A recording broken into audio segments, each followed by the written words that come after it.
So we're going to dig into some song rankings.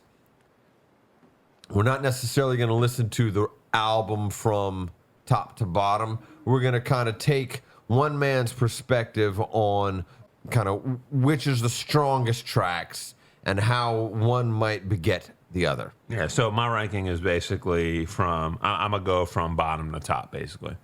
I have this as 11 tracks. 11 tracks is Chicago Okay, Transit Authority. so I have at number 11 Freeform Guitar. The Freeform Guitar is your least favorite track on the album. And not because it's bad, because of the nature of the track. It's just an improvisation by Terry Kath of just guitar noise. Yeah. I think it's absolutely brilliant. It was done in one take.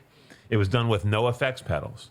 I think it's absolutely brilliant, but it's not a composition. So for the purposes of this ranking, I have that ranked last. But I think it's brilliant as just a demonstration of something that was happening a lot of the time. Jimi Hendrix was doing his Star Spangled Banner, from Woodstock is very reminiscent of Freeform Guitar, I think, And Jimi Hendrix was a huge fan of Terry Kath and vice versa. So I think they were both influenced by each other, inspired by each other. And that's one of the kind of reasons why Chicago is having kind of a resurgence in this internet era is because of the strength of Terry Kath's guitar playing. He's finally getting some recognition, and it's because of things like Freeform Guitar, where it's just, this is Terry Kath, this is what he's capable of with nothing but an amp and a guitar. So one of the things we're going to try and do is in the description of this episode, we're going to try and post a link to a Spotify playlist, which kind of follows along with some of the things we've been talking about, some of the tunes that we've referenced as kind of what's going on alongside at the same time as this record. And as we're working through these rankings, we're going to, there's going to be a little playlist. So go ahead and listen to the tune if you feel so inclined, and then you can pop back into the conversation here, and it'll give you a little context of kind of where we're at and what we're listening to and what we're talking about. If you don't want to do that, if you know the songs by heart, by all means, just go ahead and keep rolling, and we'll be right back into it. Yeah, Freeform Guitar is brilliant, but it's not really a song, so we're going to put that at number 11. Yeah. For sure. I don't think anybody would disagree with that. Right. I think that's pretty much without saying. Yeah. Right? It bears mentioning here with Freeform Guitar, before we move on to my number 10, that the Beatles' I Feel Fine, 1964, was notable for its use of feedback at the very beginning. You're familiar? I Feel Fine? First ever recorded The first little feedback. note of that is a note of feedback before John Lennon goes into his riff. And that was a sensation at the time. This is just a few years later. Yeah. Terry Kath is doing this, and he's not alone. Jimi Hendrix is doing what he's doing. But just show you how guitar has become so much more, experimental and center stage in music in general in a few short years. And it's really because of amplification technology more than anything else. Yeah.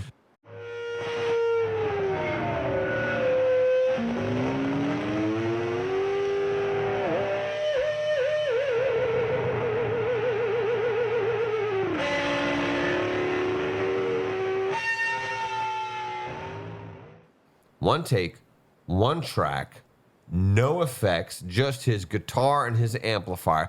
There are a lot of different sounds in there, and there is a lot of different texture. There's a lot of ground that he was able to cover and a lot of different emotion that he was able to express, and how it begets the next tune on the record. I'll read the producer's note from the liner notes of Chicago Transit Authority on Freeform Guitar. Producer's note: Freeform Guitar was performed on a Fender Stratocaster guitar through a Showman amplifier equipped with a twin 15 bottom, utilizing a Bogan PA amplifier as a preamp. No electronic gimmicks or effects were used in the recording of this selection, the intent being to capture as faithfully as possible the actual sound of the performance as it occurred. Now, just on a technological kind of perspective, this tune becomes a little more impressive to me. Just kind of talking about what we know about how he achieved what he achieved there. It's kind of an impressive feat, and it is kind of a band apart from the rest of that record. Yeah. But even as though it's compositionally, and musically, structurally, it's bottom of the list as far as the tune goes, technically, that's impressive. Totally right, and that's why like this ranking kind of has to have a kind of an asterisk by it. Like this has got to be number 11 on my ranking here, but at the same time, it's a brilliant track. It's just not a it's not a song. Yeah, it's not a song. The rest of the songs in this album are songs. Next in your list happens to be what this song naturally leads into on the original release. So I got ranked number 10, South California Purples.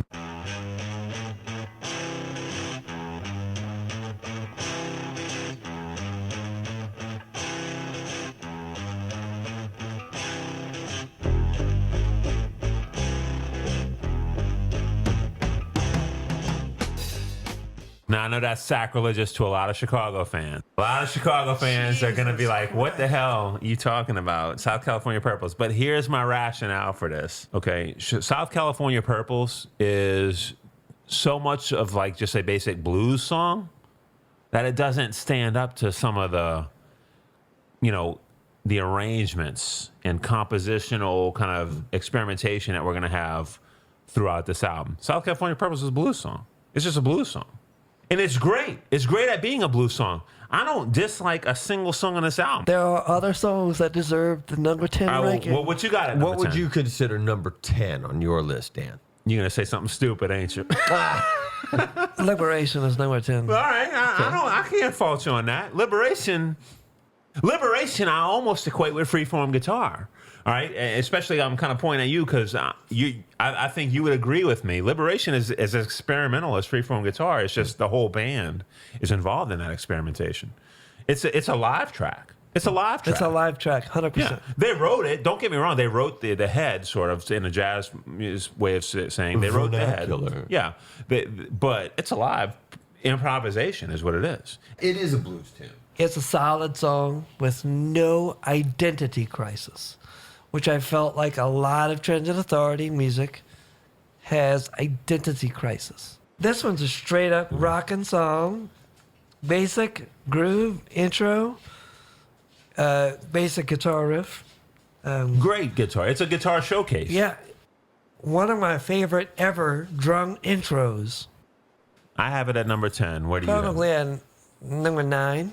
It kind of never evolved as a song. Not that it's not a great song and a cool groove. Yeah. It is a cool groove. It's got a cool guitar riff. It's just...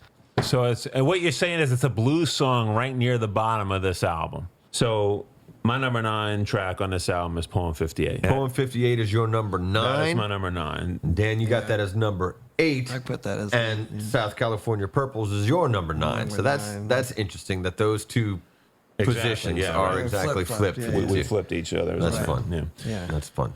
Yeah, that's real fun. I like the reason why I chose that as a better song is because of the stacked, Specifically the arrangement of the instrumentation. When the song comes in, Yeah. I liked that and had a much higher energy level than I thought anything in South California. It definitely feels, Well, even though it feels like two movements, it feels more structured. We both have Poem 58 higher. Actually, we're mistaken on what we did.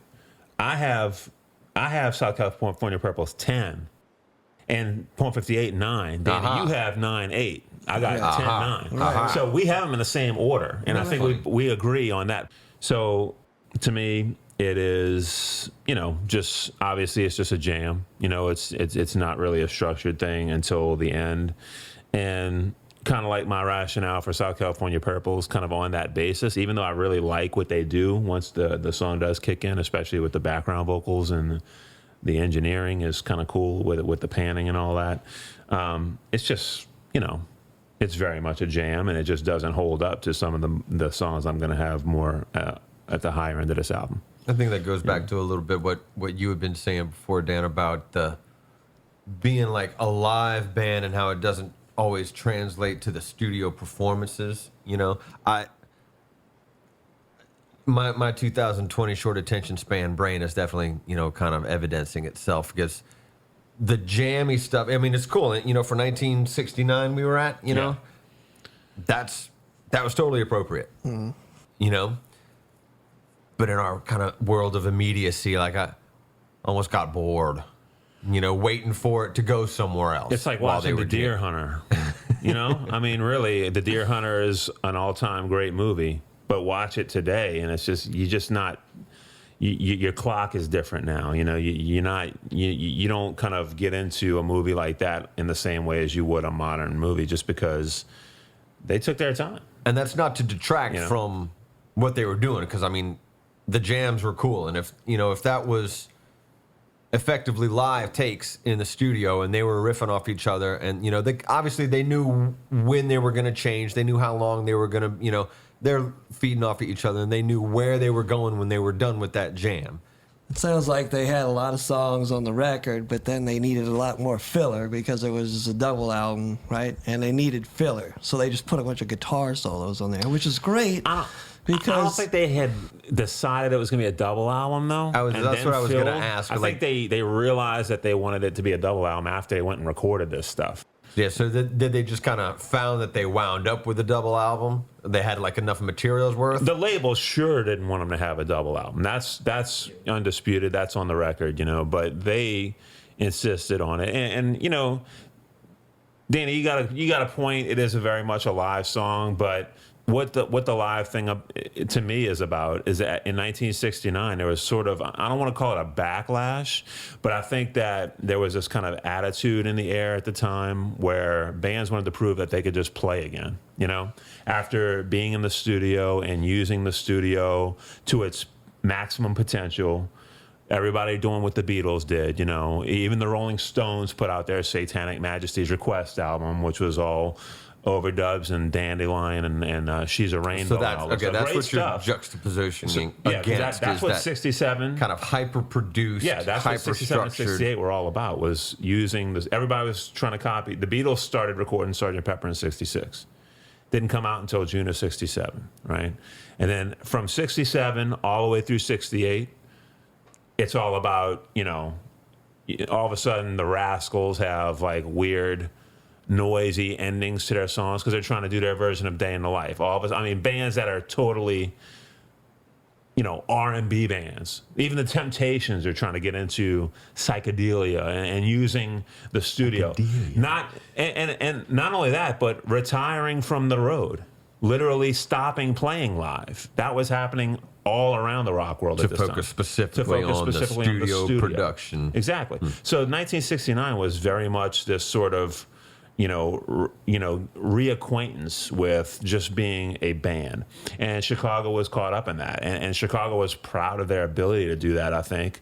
Chicago's thing, I think, was this, all right? I think they looked at, like, this studio experimentation, and they said, you know what? We can do that live. Bands are having to retire from the road because they can't recreate what they're doing in the studio on the stage. We can.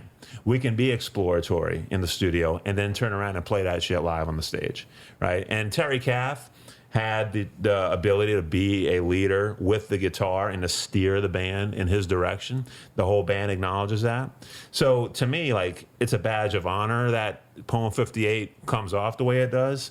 But at the same time, to a modern audience, yeah, it might be mistaken as filler, in my opinion. And that's not to detract from what they were doing. I liked the movement. I liked the dynamic. I just, I get distracted by shiny things. So the opening kind of jam bit has the potential to lose my attention. But they built it, and then they broke in with the kind of meat and potatoes of what that tune was. And it's catchy. It made me think of Cream a little bit, like in some of the tones, I think, I did like all the vocal harmonies and the positioning of the horns. Yeah. The way you talk, the things you've done, wish I was the only one who could ever have made you laugh now. Yeah, it stacked. Like the main guitar riff was there as sort of like the bed, the foundational bed. Then the main vocal comes in with the background vocals and the horn. It sort of stacks. It's like a triple stack, if you will. Of It gets more exciting, counterpoint. you know. Yeah, like- it is a Yeah, cool it's a good little song. song It's a once good it gets song. to the song, you know. But it takes forever. 6 minutes to get there. To the Yeah. song, Yeah. you know? I mean, And in some you know. respects, it feels like two separate pieces. I actually took some notes and I put that down. and Say it could see, be ripped in half. It's That's two separate songs. Yeah. but that's interesting given what, you know, Danny, especially you and I know, maybe not to the same extent you, Owen, would know, is that Chicago is going to really explore the idea of these kind of, you know, multi-movement suites, you know, these pieces with multiple movements. It definitely feels like Yeah. a movement. Yeah, you know? and they're not labeling it as such on the album yet, but come Chicago 2 and Chicago 3, That's all it is. that's the majority of those albums, at least half of 2 and A lot of three. a lot of 3, and movements. most of 3 Lots is, of these movements. kind of with each movement titled, you know. Yeah. So you know Well, it's they're like- moving in that direction. I guess they were trying to mimic the symphonic symphonies, you know, where there was you know, the first movement, second movement, third movement. It's all one big body of work, and it's related themes, just different explorations of those themes. And we Yeah. talked a little bit about, you know, the advent of prog rock too. You know, This and is this kind is of it. You know, an this is American sort of- prog band. right. At this point in their career, they're an American prog band. You know, now they're going to get away from that, and American prog rock is not really gonna take. You know, it's England and Now, Canadian prog rock, yeah, mind- it's England and Canada are going to dominate prog, you know, like, and from to my ears. I mean, then you got these bizarre like bands like Can and all this stuff, like these European things that are never going to be mainstream, but they're extreme experimental prog rock. Maybe you might say Soft Machine,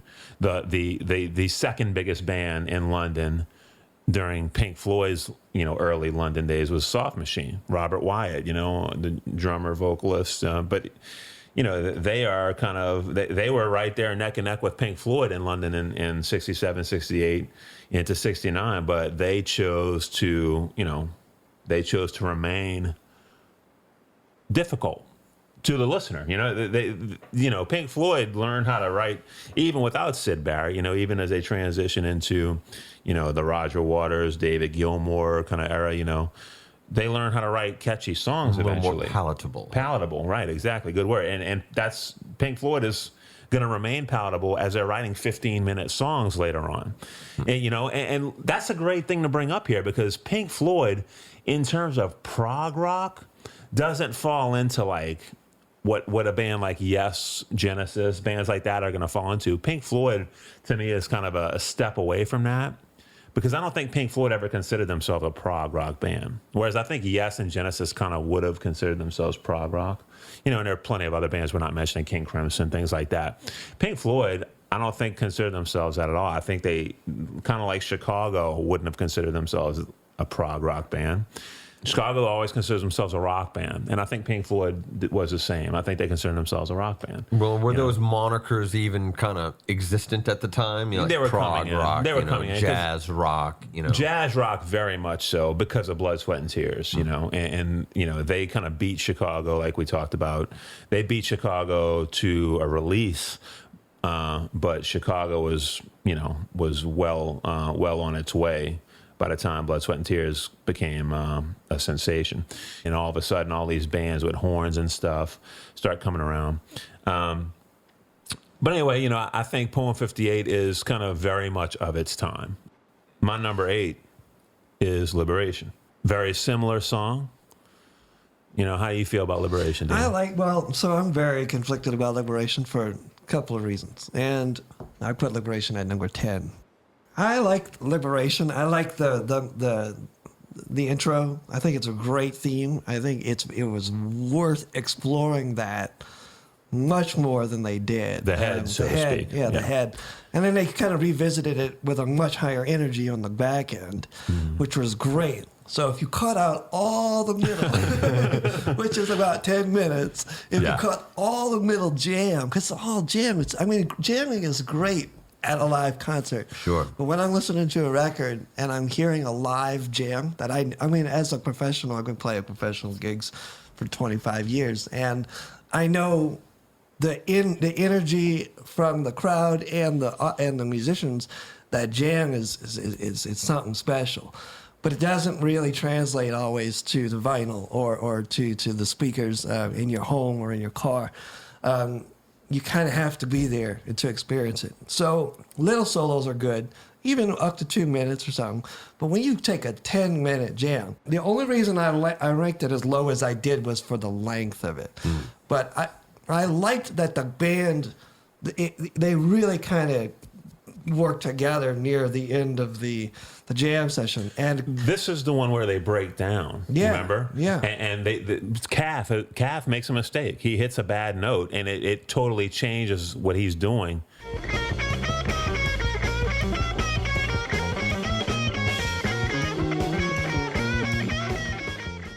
And everybody just falls right in. I mean, I mean, they can handle the playing. It doesn't make it compelling necessarily always. But it's good because it shows that they're a really good live band that's reactionary and they're listening. They're not so caught up in their own egos.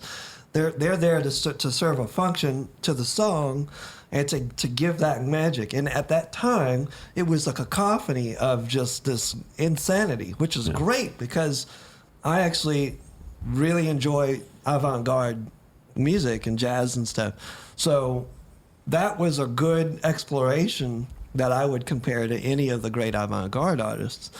And then once it reached its peak, that was brilliant.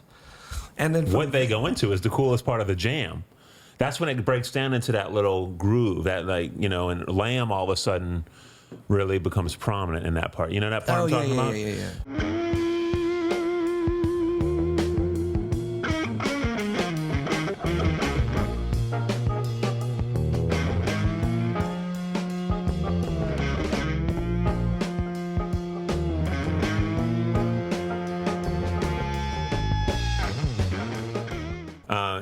It slows down a lot, Right. because of that breakdown.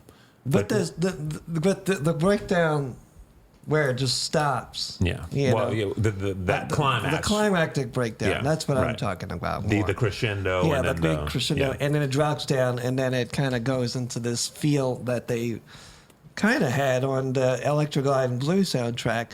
Similar vibe much earlier, but In what way? That's it's just interesting. What do you mean? when the horns come in, it sort of gives you like that visual soundscape. The horn, I know what you mean. But before the horns come in, we have to mention some of the most beautiful guitar playing in Terry Kath's whole career, I think.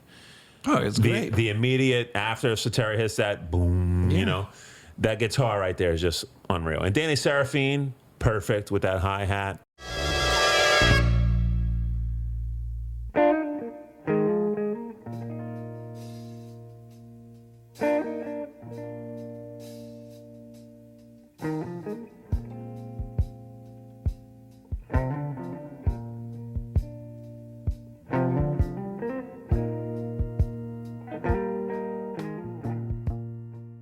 It's really good. And I like the sound, the space that you hear in it. Like, you could hear the room in that space, there, especially in that breakdown. But it is also, a live recording entirely, by the way. You know, they didn't overdub horns or anything. It was completely live. Yeah, well, it sounds like Well, and that's a good interesting thing. to, you know, that it was kind of improvisational by nature, you know, but clearly it took them, they kind of got derailed, like you say, but they still took that and accepted it and put it as part of the release instead of being like, oh no, we got to take that again because That's it the went other off the thing, rails, yeah. you know, like Right. like okay, no, that's what happened. That's representative of what we're doing, you know, albeit 15 minutes long, right? That's interesting though. But they're willing to Bands put it these out, days would you know? almost be afraid to do that, you know. They wouldn't be allowed to do that. They wouldn't Well, be there you allowed go. to, exactly. You know? Different time. Again, this is another track that's totally of its time. 1969 is the perfect time to do a track like this.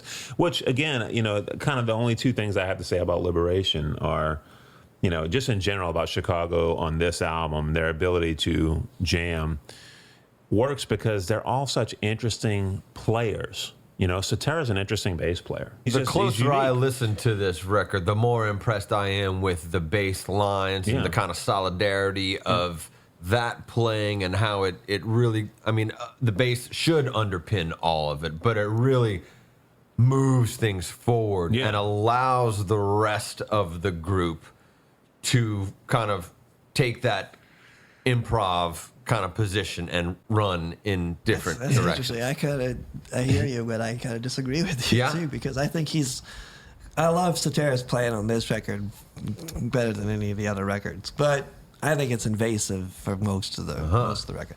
He plays a Tries lot. too hard to He take plays the a lot. forefront. A lot. The whole record, start to finish, Yeah. he plays a lot.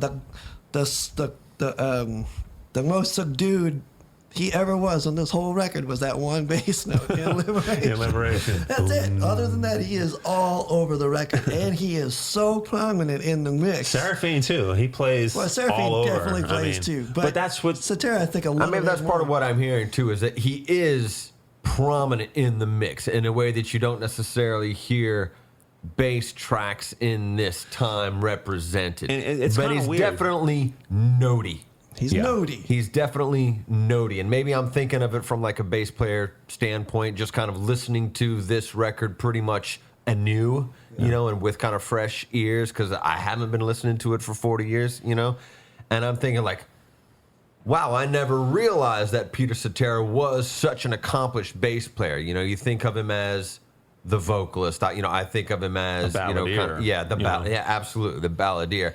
And to like, oh, okay, you know. Yeah. But and when I say underpinning, it's not like he's just holding it down. He's definitely not just holding it down. He is definitely taking the forefront sometimes, you know, maybe appropriately or not. He's definitely notey and noodly, Yeah. you know.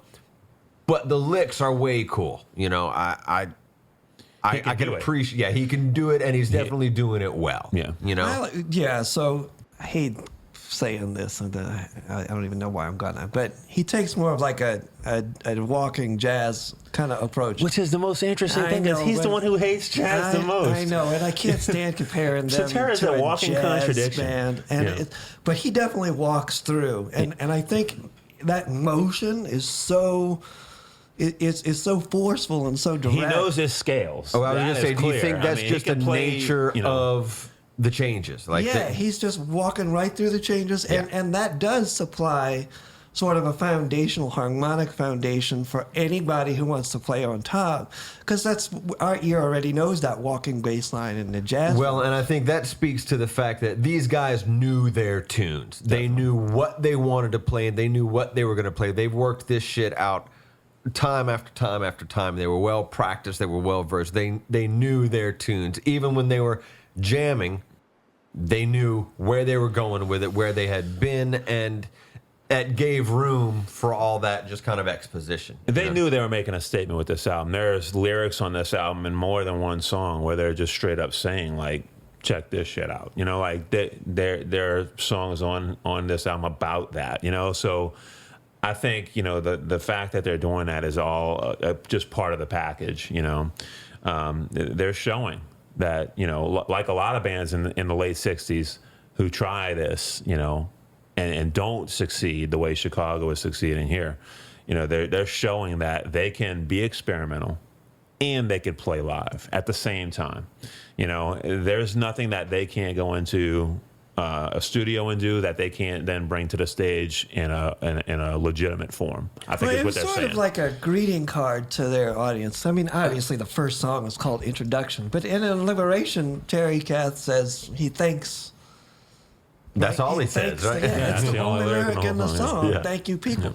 Right? And it's sort of, yeah, they definitely knew that they were introducing Yeah. something kind of new to any listener. mean, Now, I this just was- want to point out that this is interesting. So far, we've gone through 1, 2, 3, 4, Wow. 4 or 5 tunes. 4, really. Yeah. 4 tunes, and We've talked about some others, but even though you guys have them in different positions, these 4 tunes are lumped similarly in position, you know, between the two of you. and you know, I would say that these are are very similar songs. I mean, Freeform Guitar, It is- obviously that is it what is it what it is. is, right? But South California Purples, Poem 58, and Liberation are very similar because they're totally guitar solo kind of things, right? Long. South California Purples is a 6-minute song. So all of these songs are long, jammy kind of songs. South California Purples being the most structured.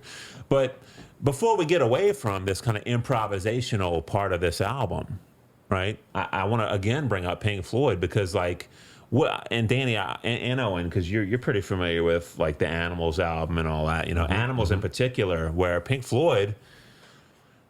This is what's not proggy to me about Pink Floyd is that's just rock jams, Pink Floyd, Animals album in particular. You can even throw in Wish You Were Here, but Animals to me really kind of is the most similar because it's guitar, 7-minute guitar solos. David Gilmour, who's more successful? Pink Floyd on Animals or Chicago on Chicago Transit Authority? Dogs. But Dogs ain't a live recording. Exclamation point. Yeah, I agree. Dogs is my favorite Pink Floyd track ever. Yeah. But Dogs ain't a live recording. No, it's not. Yeah. Interesting. And that's a 4-piece band, not a live recording. Chicago's a 7-piece band live recording. And Chicago does that this whole album, And Pink Floyd does it that whole album, but none of that's a live album. Right, yeah. They're stopping and they're cutting and they're patching and, Yeah. I prefer to correcting. listen to Dogs than Liberation. Definitely. I love Pink Floyd, Animals, Dogs in particular. But, I got to give Chicago credit where it's due that they went in there and recorded these tracks live, and had the balls to put that right on the record. Look, man, as far as like a live performance, it's among the better live performances, like studio performances I've heard, and I prefer their live performance on here to their live recordings, right? Yeah, their live albums. Their live albums at all. Right. And do you attribute that to the production quality or just to the performance? Drugs and stupidity. Both. And the tiredness, the fatigue that they probably were on. Yeah. And just the performance, those things speak to me, the performance, because they just weren't where they should have been. That's not to say that they don't have some good live performances. There's the one Tanglewood show on YouTube that's super famous, the 1970 show, Tanglewood. They play stuff from the first 2 albums. Great show. Carnegie Hall album, which is considered Chicago 4, a Carnegie Hall album has some great performances, horrible audio issues on that album, obviously. Then they got that Live in Japan album from 72 after they do Chicago 5. That's actually that's the best Chicago live album, Chicago Live in Japan. It was only released in the 90s because they never had the rights to release it for some reason. It was only released in Japan until like 96, I want to say. And it's a great live album. What you got next? Yeah, so my number 7 song here is Someday. And this is the first time on my ranking here where... Well, wait, Danny, where did you have Liberation? Liberation was 10. 10, okay. So you had that like second 2 behind me, right? Yeah, so yeah. I had Liberation ahead of 158. To be honest with you, sitting here in the moment, I'd probably switch that. Like I felt that way when I wrote this down. But honestly, I think Poem 58 is a better song than Liberation. Maybe it's just because of I value that guitar on that slow part. When Terry hits that single note. I value that little guitar section right there so much. I ranked it above Poem 58 because it's just beautiful. But all in all, Poem 58 is better. But anyway. Someday is a very different type of song compared to anything we've talked about so far. What do you think about Someday, Danny? Someday is actually my number 6. Okay, so we've been very similar so far. We're pretty close. Yeah. And if you switch Liberation, we're even more, Yeah. So that's good. So what do you think about Someday? I think Someday is actually a great song. I think it's constructed like very perfectly, actually. Well, what's interesting about that, and you might be interested in this, there are bootleg recordings of Chicago live in 68 before they ever recorded this album, where they're doing an earlier version of Someday. It wasn't called Someday. It wasn't a political. There's very political lyrics in this song. So Nice. Political lyrics in that song, but there's this early version that you can go check out. It's on YouTube, or at least it was. Probably still is, where it's a love song. Yes, I think I know you, and I want to love you, like no one ever could. Yeah, I cannot bear the pain when That that song in its earlier form was a love song. So it's very interesting to hear. You might, since you like the song and the structure of it so much, you might be interested in finding that out. And I've seen it labeled as Girl, but you can find it pretty simply. It's like 1968 live recording from a bar in L.A.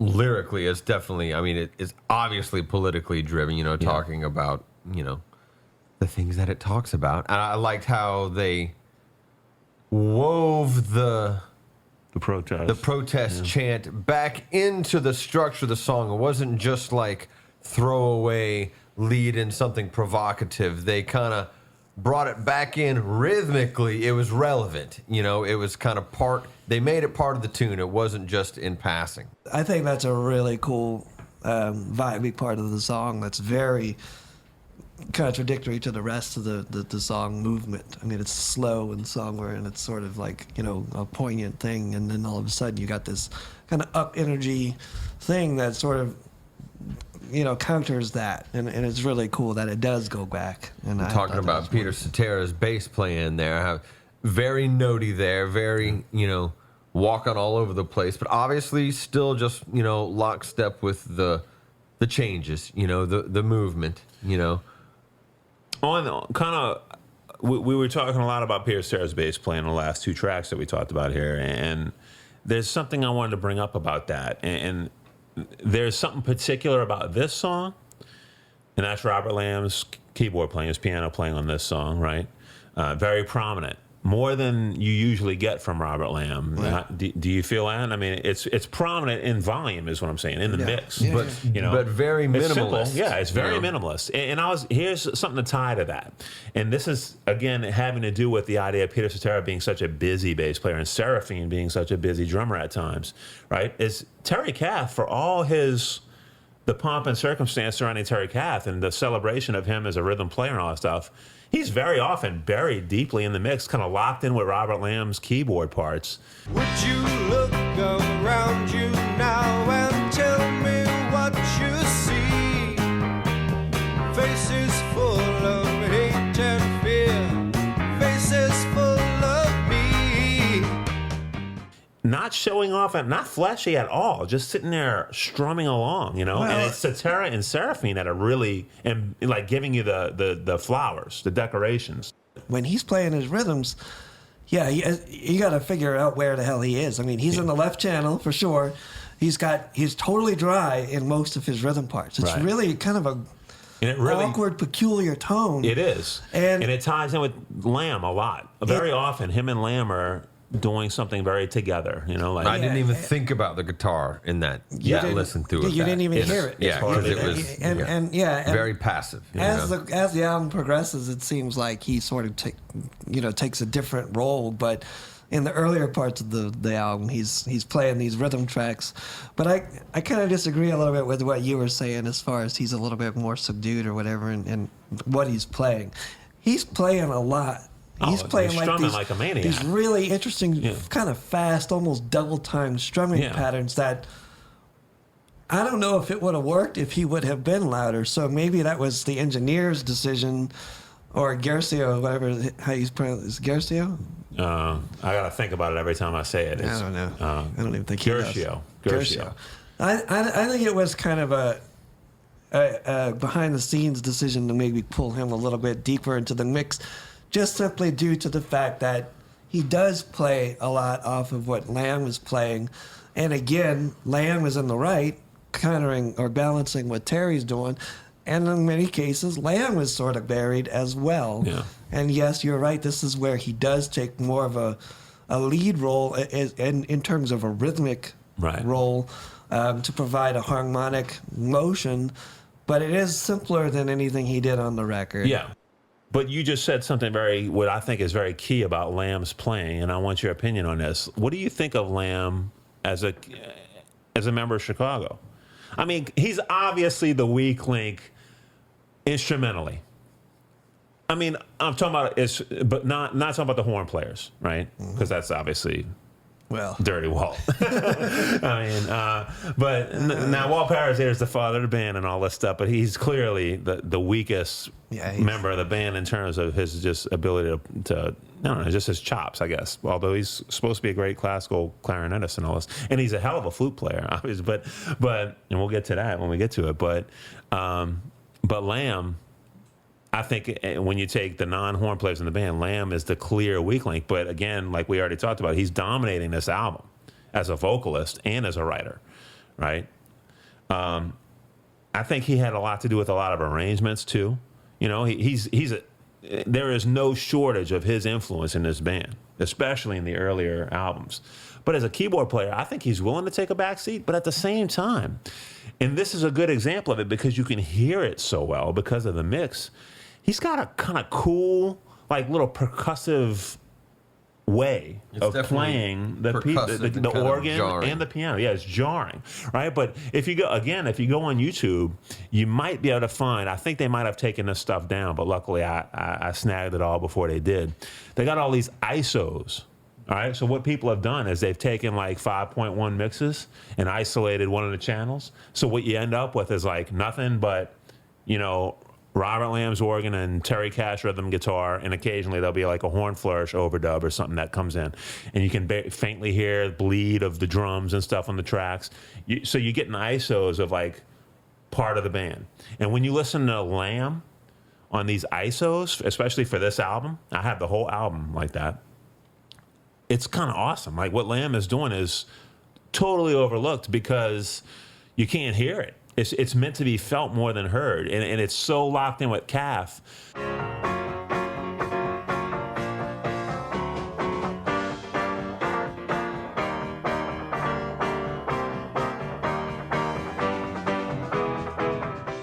You know, but Lamb just so happens to have this very percussive, like Calf, a very rhythmic, very percussive way of playing. Lamb matches that really well if you really key in on what he's playing on these tracks, which is hard to do when you're listening to, you know, the fully mixed of sound. Yeah, well, you're listening to the full mix, but when you go look for these ISOs and you can really hear what he's doing, it's like, wow, you know, he's driving things along, you know, like he's got an energy to his playing that matches everybody else. Now, he is the weak link, but I mean, but how do you feel about Lamb as a player? As a player, Yeah. I mean, definitely takes a more supportive role in terms of rhythm parts and stuff. I don't think he's a great soloist at all.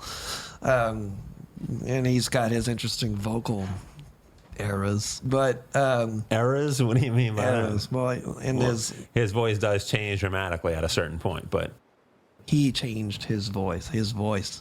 I think drugs change his voice and alcohol. Yeah, well, perhaps. But anyway, so lifestyle. Yeah, I don't really like a lot of his solo. I mean, he didn't really do a whole lot of soloing, you know. But What's his role anytime coming you can to? really hear him kind of taking a more of a lead role, it's okay. That's fine. But Yeah. But you know, and because it doesn't happen so often, I don't really think about it that much. It's but, more for color Yeah. than it is for, you know, prowess, I guess, you know, like to show like Kath solos, he's He's a dominant He's showing- solo player. You know, yeah, he's a showing front- what, you know. But Lamb is a great songwriter. He definitely, I think he's like he's an arranger. He's a composer. I think he does probably a lot with vocal arrangements and stuff. Yeah, I think he's a good singer too. Yeah, I mean, he's a good singer. He's the most Lyricist. kind of simple singer. You know, Cetera has a thing. Kath has a thing. Cetera, very high, you know, soaring vocals. Kath is the soul, you know. But Lamb has this very smooth voice. But I think and his lyrics. I mean, you know, he's a great what lyricist. He, writes, He what was his- a great lyricist. Right. He really lost something somewhere along the way, you know, sadly. But in this time period, I think Panko said at one time, you know, at this time, Robert Lamb was one of the most prolific hit writers in America, in American music.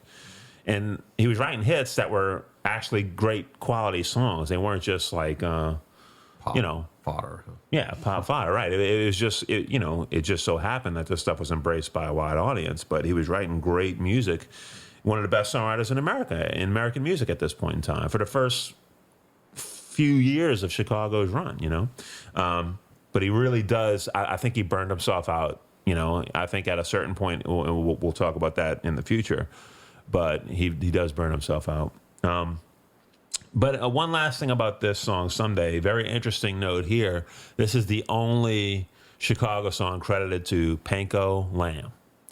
So, like I said, there's an earlier version of this song, and I'm curious if maybe Panko had written the original song, the love song, and then Lamb took that and turned it into Someday. Because Panko gets top credit, Lamb gets second credit on this. That's the only Chicago track ever co-written by those two guys. So that's just an interesting little point about that song. And you had Someday where? Someday was my number 6. Okay. Your number 7? I had it at 7, yeah. Still pretty close in the runnings. So my number 6, well, before I say what my number 6 is, I will say up to this point, when I made this list, my rankings had been very clear. Very clear. Now, like I just said, I could swap Liberation and Point 58. But at the time, there was no doubt that, okay, you know, this is easy so far. At this point, my number 6, it got very difficult. And the song that I have at number 6 on another day could very well be my number 1. If I was going to put on Chicago Transit Authority in my car on the way home, more often than not, this is the song I'm putting on. But I have it ranked number 6 on this album. History has something to do with that because this album has a lot of just absolute classics. And I don't think people would consider this song a classic. Most people have never heard this song, you know, who aren't hardcore Chicago fans, but it's Listen. So I have Listen as my number 6. And again, that could be my number 1 on many days of the week, you know. That's interesting because I see Dan's got Listen as his number 7, which is just So kind that's of a flip-flop. Yeah. So That's interesting. What That do you could be think your number about, 1. explain your ranking, Danny? Explain yourself. Listen is a decent song. It's not the weakest. It's not the strongest. They got some good groove. I thought Against the Terror played a bit much. The intro is kind of I don't know, monotonous. But No, I mean, but he sustains a guitar but note for that's- a minute. Yeah, I know, but That's supposed to be monotonous. What is he going to do? That's fine. It's a little interesting, but Monotonous, as it were. One yeah. tone. Well, you know, the second verse, I complimented the horn counterpoint, but then it falls off.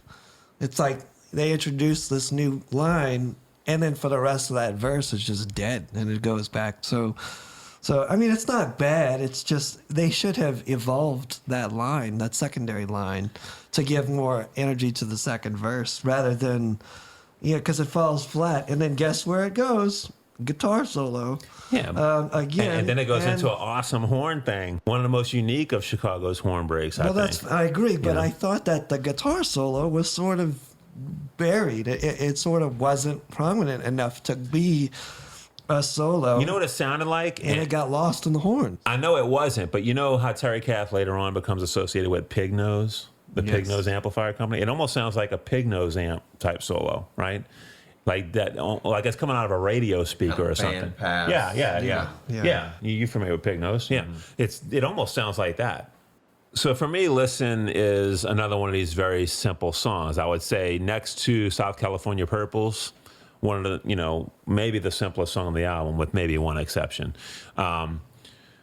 But to me, what makes this, like I said, what could make this on another day my favorite song on this album, or really anywhere from ranked number 1 to 6, what makes it that is it's just got balls. Like this is one of the ones I was talking about with lyrics that are like, listen, this is one of them ones that he's just saying like, we're a good band. We're about to be a factor.